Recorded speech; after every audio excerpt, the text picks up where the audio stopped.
Olá, pessoal. Boa noite. Tudo bem com vocês? Esperar o pessoal chegar para a aula, né? Acessar. Pessoal, quem conseguiu imprimir o material da aula de hoje, por favor, peguem, né? Ou se estão acompanhando pelo notebook ou pelo computador, tá? Tem algumas figuras bem interessantes que eu queria que vocês acompanhassem comigo, tá? Pelo computador aí ou pelo material impresso, tá? Gostaria que vocês curtissem para que eu possa lançar a presença, tá? Dúvidas, coloquem no comentário, tá? Eu vou respondendo depois com calma para cada um de vocês. E também tô tirando dúvidas através do WhatsApp, tá? Quem tiver, ok? Boa noite para quem tá chegando agora, tá? Só reforçando, por favor, fiquem com o material em mãos, tá? Que algumas figuras que eu vou mostrar para vocês estão nesse material, tá? Pessoal, antes de eu iniciar a nossa aula, queria falar com vocês, né, que eu não tinha falado ainda, tá? Que parte da nossa avaliação vai ser feita através de trabalhos, tá?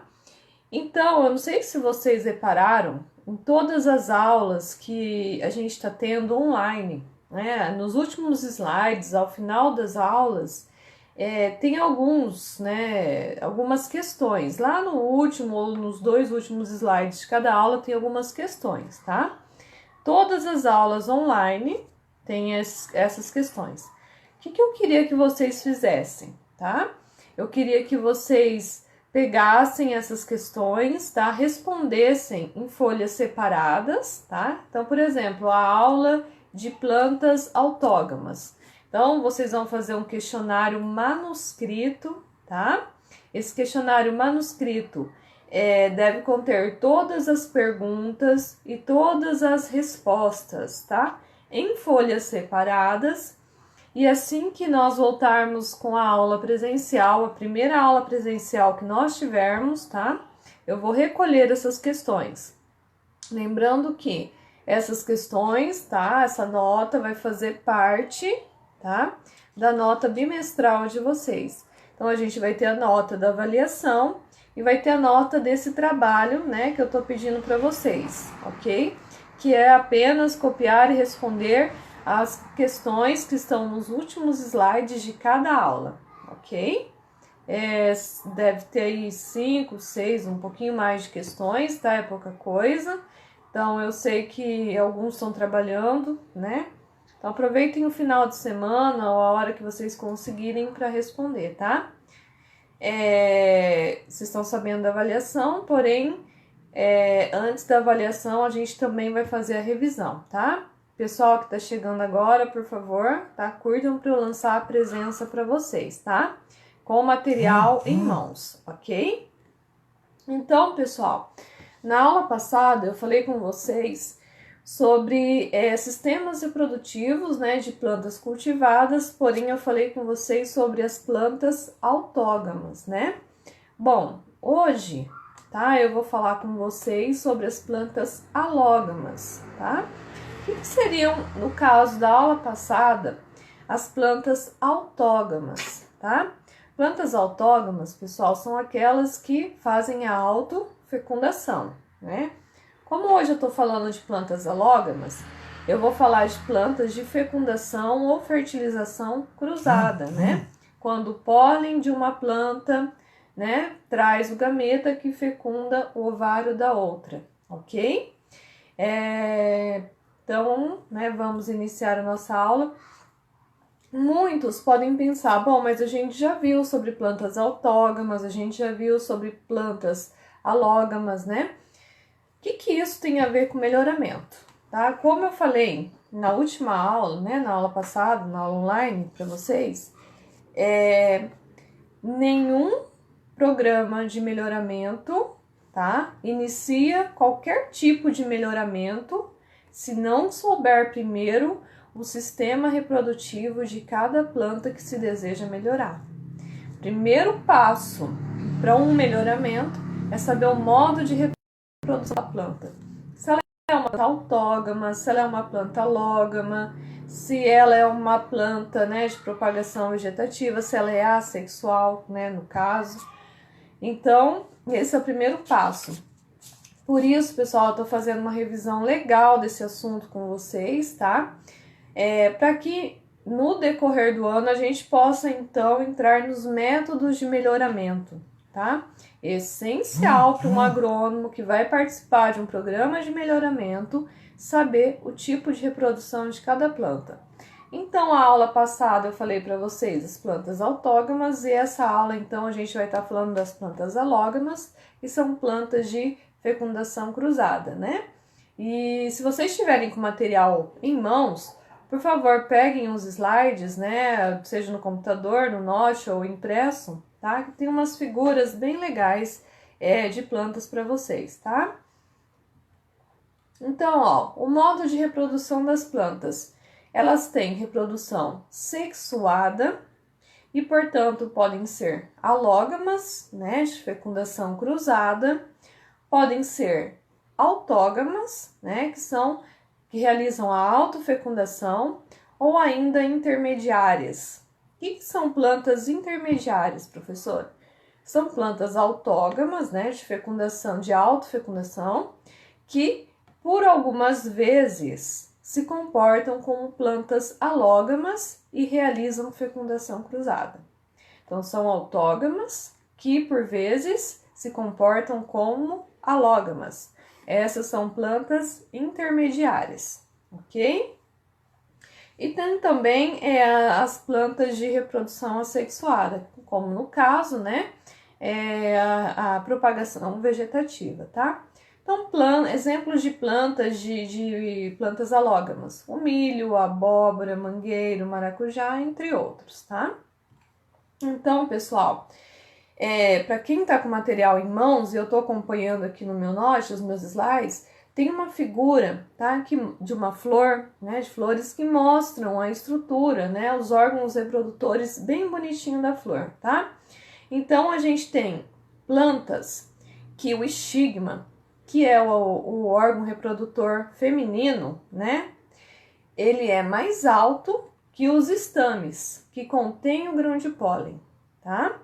Dessa forma, a autofecundação quase que é impossível, tá? A menos que seja feita por um inseto ou de forma manual ou por um pássaro, tá? Já tem plantas que os estames são mais altos que o estigma. Então, o pólen do estame, que contém o grão de pólen, que contém o gameta, tá? Pode cair nesse estigma, então a autofecundação ela é favorecida, tá?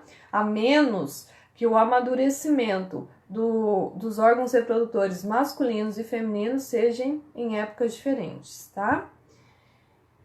Então, pessoal, a gente tem aí outras figuras, né, mostrando fotos reais de plantas com o estigma, né, mais alto que os estames, tá?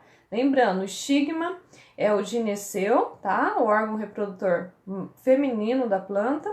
E os estames, que é o androceu, que é o órgão reprodutor masculino, tá?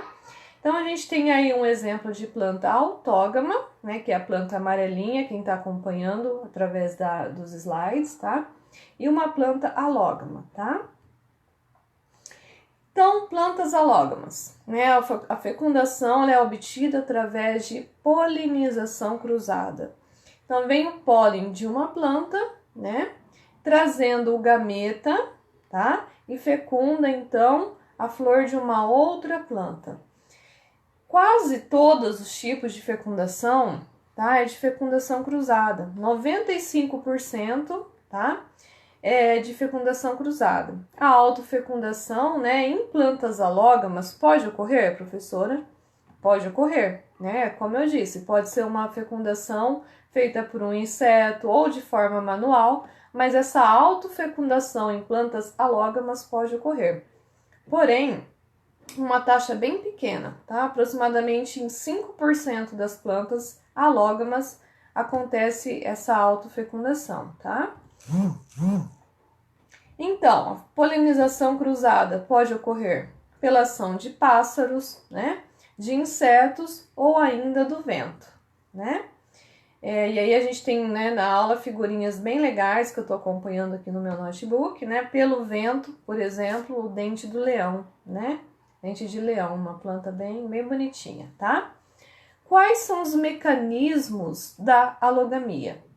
Então, aí a gente tem a monoicia, tá? Ou seja, a monoicia são quando os órgãos reprodutores masculinos e femininos, tá? Estão na mesma planta, porém em flores separadas. Como que funciona isso, professora? Então, uma mesma planta vai ter flores só com órgãos reprodutores masculinos e flores só com órgãos reprodutores femininos, tá? Isso a gente chama de monoicia, mono tá? E a gente chama de uma única casa, uma única planta, tá? No caso da dioicia, tá? Eu vou ter órgãos reprodutores masculinos, tá? Numa única planta e órgãos reprodutores femininos em outra planta. Aí já não são em flores separadas numa mesma planta, tá? A dioicia, ela é em plantas separadas. Aquela planta vai ter órgãos reprodutores só masculinos, tá? E a outra planta, órgãos reprodutores só femininos, tá? Então, entenderam a diferença? Então, monoicia, tá? São plantas com flores, tá? Que tem órgãos reprodutores masculinos e flores que têm órgãos reprodutores femininos numa única planta, tá? A dioicia são órgãos reprodutores masculinos e femininos em plantas separadas, tá? Um outro mecanismo da alogamia são as plantas hermafroditas, tá? Qual que é a diferença? Tá? As plantas hermafroditas são aquelas que vão ter os dois órgãos, né, femininos e masculinos, os dois órgãos reprodutores, tá? Na mesma flor. Entenderam a diferença? Além de ser na mesma planta, vai ser na mesma flor. Então, qual que é a diferença, né, dos hermafroditas para monoicia, tá? Monoicia, a mesma planta tem flores com órgãos reprodutivos só masculinos e flores com órgãos reprodutivos só femininos. Os hermafroditas vão ter plantas cujas flores têm os dois tipos de órgãos, tá? Na mesma flor e na mesma planta. Entenderam, tá? Caso vocês não entenderam, por favor, coloquem nos comentários, tá? Já tem uma pergunta aqui, tá? Eu já respondo para você depois, tá? Que eu não consigo parar a aula, tá? Lembrando sobre parar a aula, pessoal, tá chovendo bastante aqui em Maringá, tá? Caso aconteça da internet cair, espere alguns minutinhos, tá? Que eu já volto a gravar de novo, combinado? Para quem tá chegando agora, curtam o vídeo para que eu possa lançar a presença, tá? Postem dúvidas nos comentários ou depois no WhatsApp, não tem problema, ok? Então, pessoal, os mecanismos da alogamia. Eu tenho a monoicia, a dioicia, né? As plantas hermafroditas, tá? E eu tenho também a dicogamia, tá? A dicogamia já se trata da maturação, né? Do androceu e do gineceu em épocas diferentes. Ou seja, os aparelhos reprodutores masculinos, né, e femininos estão ali próximos na mesma flor, tá? Ou então em flores diferentes, porém na mesma planta, porém a maturação desses órgãos vão acontecer em épocas diferentes, né? E aí a gente tem a protogenia, onde ocorre primeiro o amadurecimento do aparelho, né, reprodutor feminino, tá? E a gente tem a protandria, tá? Que é o amadurecimento dos órgãos reprodutores masculinos que ocorrem primeiro. Então, vejam bem, na dicogamia, eu tenho a protogenia e a protandria. São maturações de órgãos reprodutores em épocas diferentes. Na protogenia, primeiro se amadurecem os órgãos reprodutores femininos da planta, tá? Na protandria, primeiro amadurecem os órgãos reprodutores masculinos, ok? Quanto à autoincompatibilidade, tá? É a incapacidade de uma planta de produzir semente por autopolinização, tá? Um exemplo são plantas hermafroditas. E assim, é obrigatória a fecundação cruzada, tá? Então, autoincompatibilidade, tá? Incapacidade de uma planta, de produzir semente através de autofecundação, que pode acontecer, né, exemplo, no caso das hermafroditas, promovendo assim, a fecundação cruzada, tá? Por que a autoincompatibilidade? Seja por maturação em épocas diferentes, tá? Na maioria das vezes é isso, tá? Então, o pólen da mesma flor, o pólen não consegue fecundar, né, o óvulo da mesma flor, tá? E tem também um outro mecanismo da alogamia, que é a macho-esterilidade, tá? Que é a incapacidade de uma planta em produzir o pólen funcional. Vejam bem, eu tenho o grão de pólen, tá? Quando eu digo em pólen funcional, eu tô dizendo em gameta funcional, tá? Porque o pólen, ele contém o gameta. Então, a macho-esterilidade, o que acontece? O gameta, ele é não funcional, né? Então, ele não vai fecundar a planta, tá? E aí, pessoal, eu tenho dois tipos, tá? De macho-esterilidade, tá? E aí eu vou falar mais pra frente pra vocês, tá? Então, passando os slides aqui no meu note, tá? Tem uns exemplos bem legais, umas figurinhas bem legais pra vocês, tá? Que trata da monoicia, tá? E aí a gente dá o exemplo, por exemplo, do milho, ok?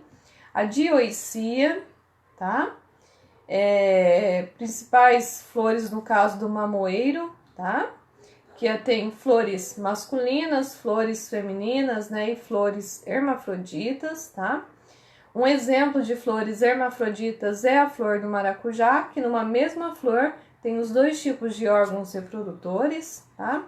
A dicogamia, né? Por exemplo, a flor do abacateiro, onde ocorre a protogenia. Então, na flor do abacateiro ocorre a protogenia. O que significa isso?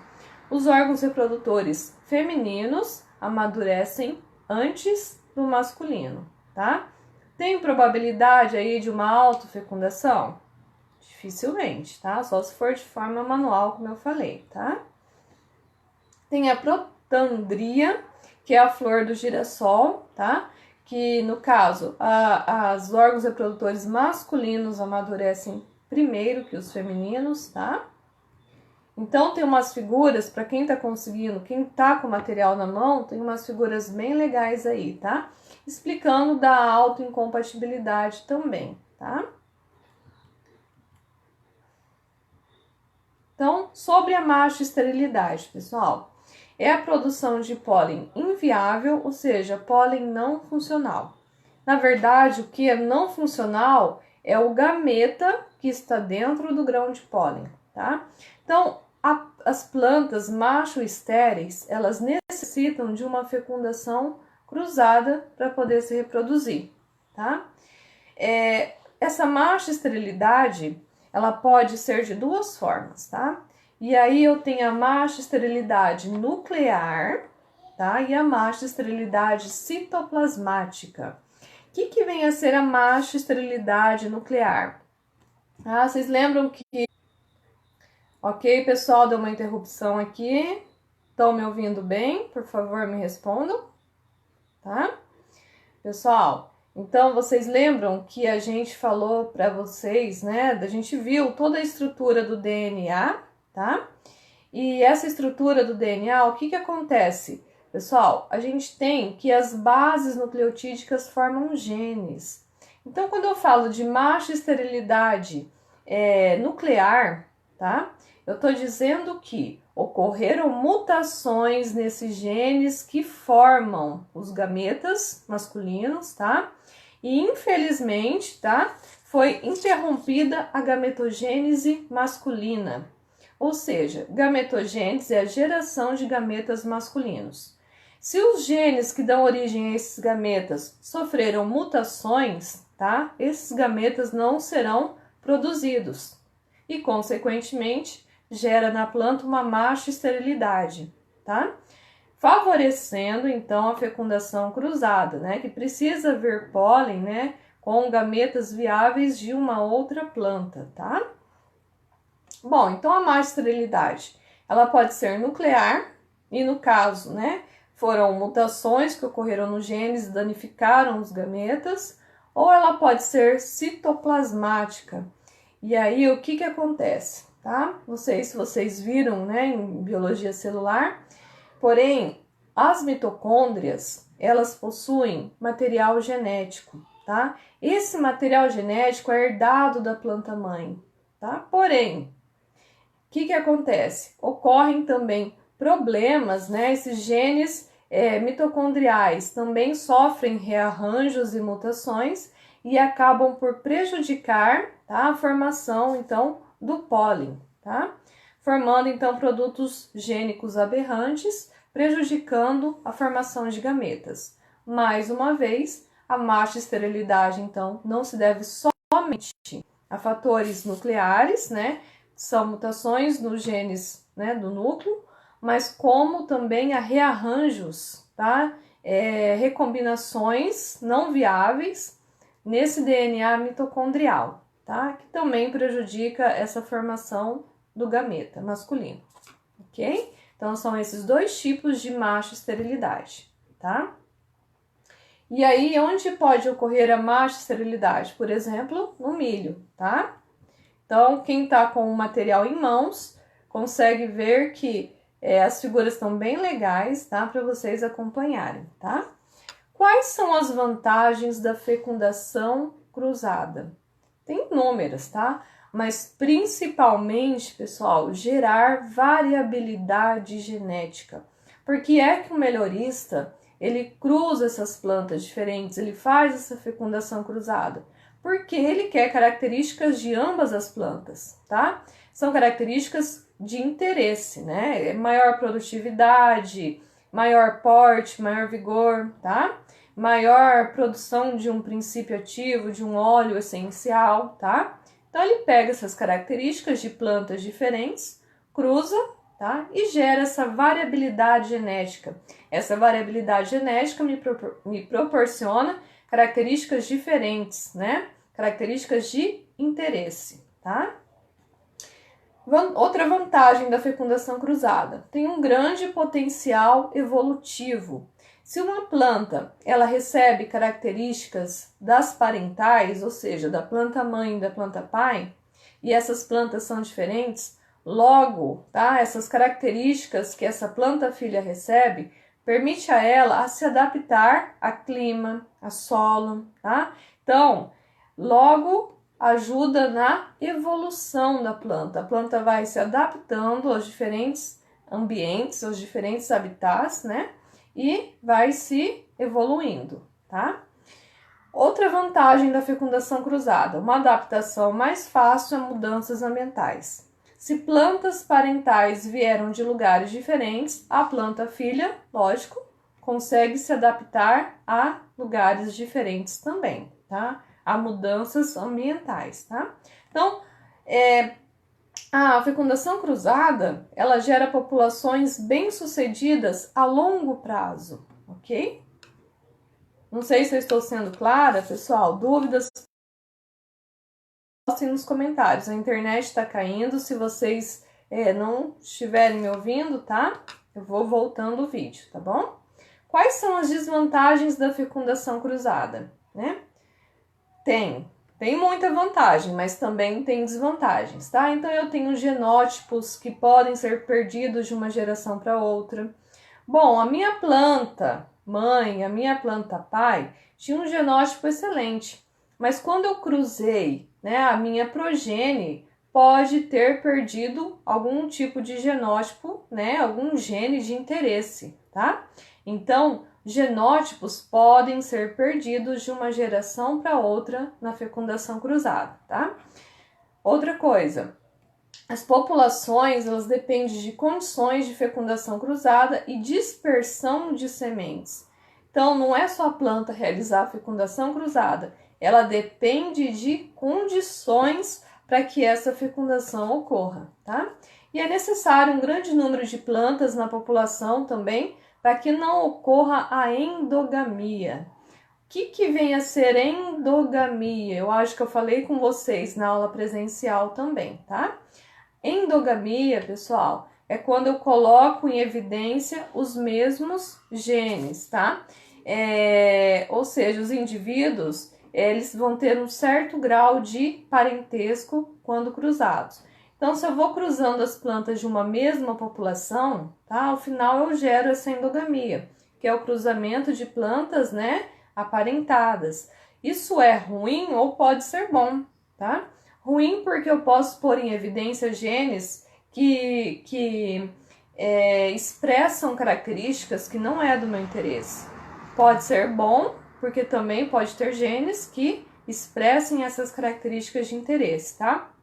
O fato é que o cruzamento, né, essa fecundação cruzada dentro de uma mesma população pode gerar essa endogamia, tá?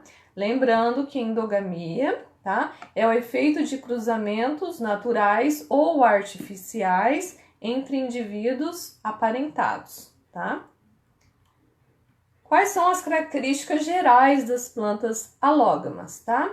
As características gerais, elas são altamente heterozigotas, tá? Essas plantas heterozigotas são plantas que geram variabilidade genética. Então, vejam bem, um gene, ele tem 2 alelos, tá? Então, azão, azão, azinho, azinho, ou ainda os heterozigotos, que são azão, azinho. Isso permite que uma planta tenha, né, expresse características diferentes, tá? Então, plantas alógamas, por causa de pegar, né, características de ambos, né, maternas e paternas, elas são altamente heterozigotas. Elas são propícias, tá, para gerar variabilidade genética, tá? Então, quando a autofecundação ela é forçada em plantas alógamas, eu aumento a homozigose, tá? O que significa aumentar a homozigose? Ocorre uma perda de vigor, tá? Então, ela já não vai mais ter aquela variabilidade genética. Eu estou deixando genes iguais, então eu vou ter sempre o mesmo padrão de características. E eu posso gerar com isso, é a perda da variabilidade genética, é o aumento da homozigose, tá? Isso pode pôr em evidência, como eu disse, genes bons, como também pode pôr em evidência genes ruins, tá? Então, depressão endogâmica é aquela população que tem aqueles mesmos genes, já não gera variabilidade e, de repente, já não é mais do interesse do produtor, tá? Então, depressão endogâmica pode gerar genes deletérios, tá? Ou seja, que não deixam expressar características de qualidade nas plantas, tá? Então, a determinação do sistema reprodutivo das plantas, tá? Como que eu vou determinar um sistema reprodutivo, tá? Vou determinar se a espécie ela é de autopolinização, né? Ou autofecundação, e vou determinar se ela tem uma polinização cruzada, tá? Como que eu vou fazer isso? Primeiro passo, né? Examinar a estrutura floral. Então, eu vou ver se as plantas são dioicas, né? Se eu tenho plantas só de flores masculinas, só de flores femininas, tá? Verificar o efeito da endogamia, tá? Então, ausência de efeitos da depressão endogâmica, tá? Que geralmente ocorre em autógamas por causa da autofecundação, tá? E aparecimento de efeitos de depressão endogâmica nas alógamas. Então, vejam bem, pessoal, para eu determinar, tá, se a espécie é de autopolinização ou de polinização cruzada, eu tenho que examinar a estrutura floral e verificar o efeito da endogamia, tá? Se a planta apresentar uma depressão endogâmica, na maioria das vezes ela é autógama, tá? E se uma planta for alógama e apresentar essa depressão, tá? é porque geralmente a fecundação foi manual, tá? Então, um exemplo de dioicia é a flor da melancia, tá? Lembrando que dioicia, né, são órgãos reprodutores masculinos e femininos, porém em plantas diferentes. Uma planta vai ter só órgãos reprodutores femininos, né, flores com órgãos reprodutores femininos, e a outra planta vai ter só flores com órgãos reprodutores masculinos, tá? Então, a estrutura genética das alógamas, tá? As plantas dessas espécies, elas cruzam naturalmente, é o que se espera, né? Nesse cruzamento, há uma troca de genes, né? E assim, todas as plantas compartilham ou partilham o mesmo conjunto gênico, tá? Qual que é a importância de uma planta alógama para o melhoramento? Por que é que um agricultor, um melhorista, ele dá preferência para plantas alógamas, tá, do que autógamas, né? Então, a primeira estratégia para o melhoramento dessas plantas alógamas, tá, é a heterozigose. Então, plantas alógamas são heterozigotas, elas geram características de interesse, tá? É isso que o melhorista visa num programa de melhoramento, tá? E o equilíbrio da população deve ser mantida durante esse processo de melhoramento e também após a liberação da variedade, tá? Ou seja, se a planta está gerando essas características, tá? Manter um equilíbrio certo dessa população para que não comece a ocorrer várias fecundações cruzadas, uma formação de uma população muito grande, sem controle pelo melhorista, tá? E que pode estar aí causando uma depressão endogâmica no cultivar. Então, o conhecimento do modo de reprodução e da estrutura floral, ele é decisivo, tá? Pelo melhorista na escolha do método para a condução de um programa de melhoramento. Então, se a planta ela é autógama ou se a planta ela é alógama, tá? Vai ser o melhorista que vai escolher o melhor método de melhoramento para aquele tipo de planta. Por isso que eu disse para vocês, o método de melhoramento, o sistema reprodutor da planta, ele é muito importante para mim saber qual método de melhoramento eu vou aplicar, tá? Então, eu tenho, por exemplo, em plantas autógamas, né? Eu tenho o método de melhoramento que é a introdução, tá? A introdução vai ser a introdução do material vegetal, né? Testes de performance agronômica, seleção, multiplicação e liberação da cultivar. E esse é um método de introdução que na maioria das vezes é utilizado com autógamas, tá? Então, eu coloco o material no campo, eu vejo a performance, eu seleciono os melhores, né? Eu multiplico essas melhores e depois eu libero, né? Como um cultivar. O outro método de melhoramento em plantas autógamas é a seleção de linhas puras, né? Então, eu vou selecionar linhas puras, ou seja, plantas que têm genes que me dão características de alta herdabilidade. Eu sei que aquelas plantas, né, que aquela característica minha de interesse, por exemplo, produtividade, ela é de alta herdabilidade. Então, em toda geração, tá, em todo plantio, aquela característica vai aparecer, tá? Um exemplo dessa seleção de linhas puras é a seleção massal, tá? Que ela é feita com base no fenótipo. Então, eu vejo as características externas, o fenótipo da planta, seleciono as melhores plantas e faço as fecundações depois, tá? A F1, geração 1, geração 2, enfim, tá? E eu tenho também como método de melhoramento de plantas autógamas a hibridação, que é a fusão de gametas, né, com genéticas diferentes. Isso gera variabilidade, tá? Só que, pessoal, como a gente está falando de plantas alógamas, né? Um exemplo de métodos de melhoramento para plantas alógamas é a seleção recorrente, que pode ser intra ou interpopulacional. Intra é dentro de uma mesma população e inter é entre populações diferentes, tá? Então, eu vou ter obtenção de progênies, avaliação dessas progênies, tá? Progênies são plantas filhas, tá?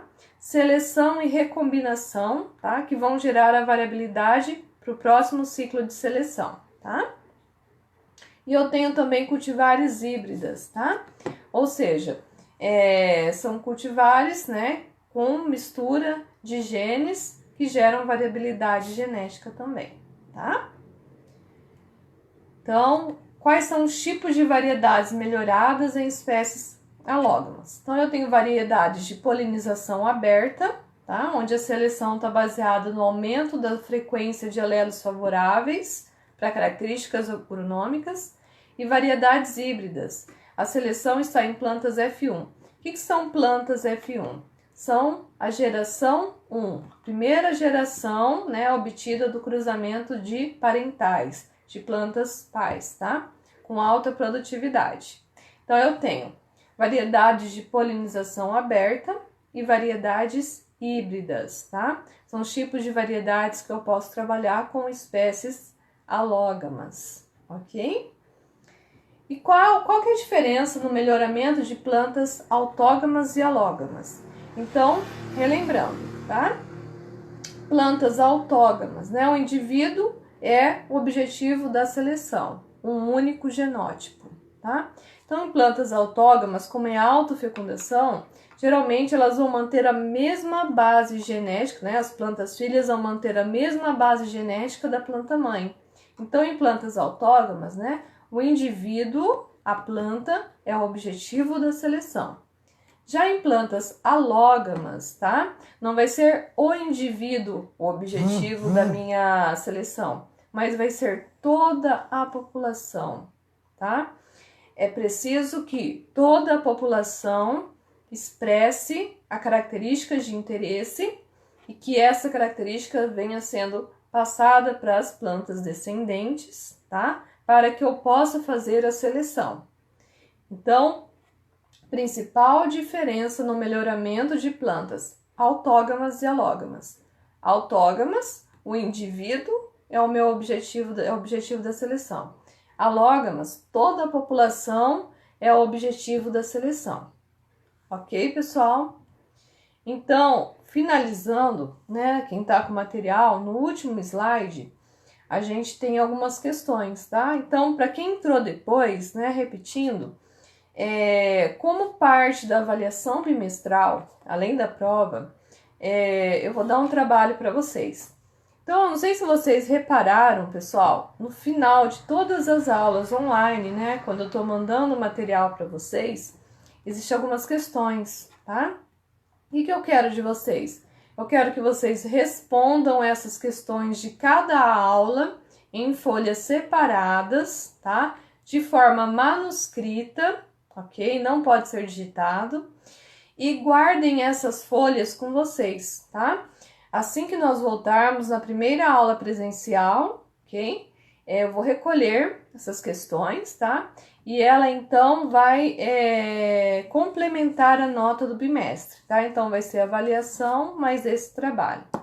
Ok, pessoal? Espero que não tenha dúvidas, mas se tiverem, coloquem nos comentários ou perguntem, né, por WhatsApp, ok? Tô com saudade de vocês, vamos esperar que essa pandemia acabe logo, né? E logo, logo a gente, né, se reencontre novamente, ok? Boa noite a todos e bons estudos, tá?